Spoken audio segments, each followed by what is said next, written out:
Bonjour à toutes et à tous, moi c'est David et je suis ravi de vous accueillir ici sur cette chaîne David Pronofoot, une chaîne de passionnés de foot qui a récemment passé la barre ce week-end des 4550 abonnés. Soyez là ou le bienvenu. Alors aujourd'hui pour cette vidéo, je viens vous présenter mon prono du palier numéro 6. Elle commence à utiliser demain maintenant. Alors c'est un choix réalisé par vous qui avez activé la petite cloche de notification, là, un match de barrage pour la qualif 2022. Et du coup, sans surprise, le résultat positif de la montante palier 5. Générique.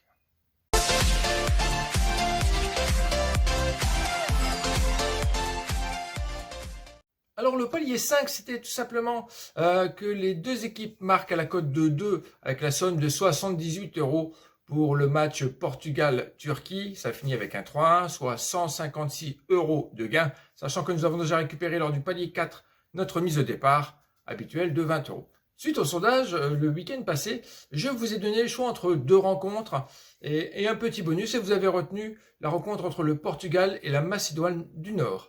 Alors, laquelle de ces deux gagnera son ticket?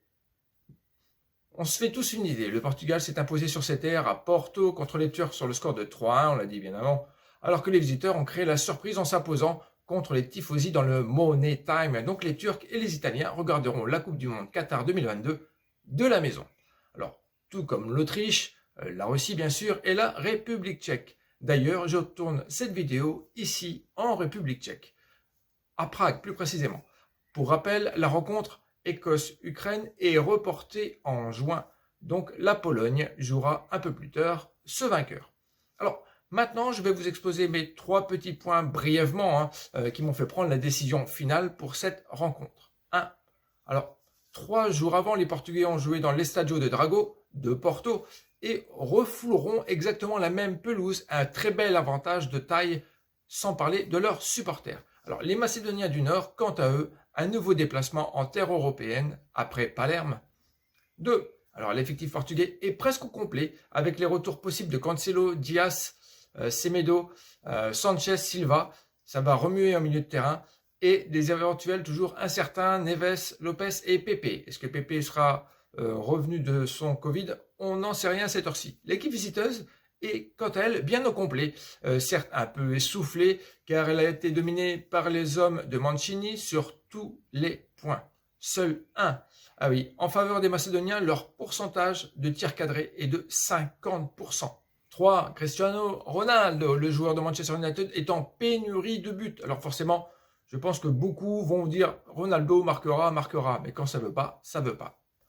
N'oublions pas qu'il y a Diogo Jota qui se débrouille pas mal de Liverpool, ou encore le retour de Bernardo Silva de Manchester City, appuyé par Bruno Fernandes, toujours aussi remuant, enfin, pas lors du dernier match, et qui peuvent faire sérieusement les choses rapidement, ou même la petite pépite Otavio. En face, on a Alexander Trzaskowski, excusez-moi pour la prononciation, l'assassin des Italiens, et oui. Et il y a Alioski aussi, tous les deux jouant en Arabie Saoudite. Et on a Enis Bardi qui lui aussi marque de temps en temps, un match sur 3, un joueur de Levante assez rigoureux mais frappe peu.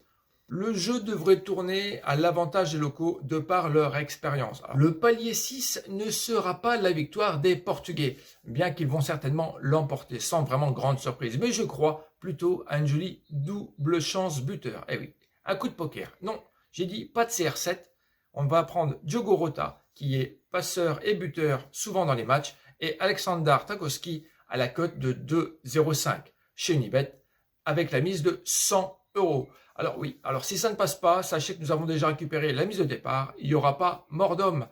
Merci d'avoir regardé cette vidéo jusqu'ici. Si la vidéo vous a plu, alors just like it, ça ne vous coûte toujours rien. Et si tu veux pas louper la prochaine vidéo, ouais, ça gratte. Alors, tu peux utiliser la petite cloche de notif, mais aussi t'abonner si ça te plaît. Ici, on se prend pas la tête. D'ici là, bonne semaine, prends soin de toi et de tes proches. Bye!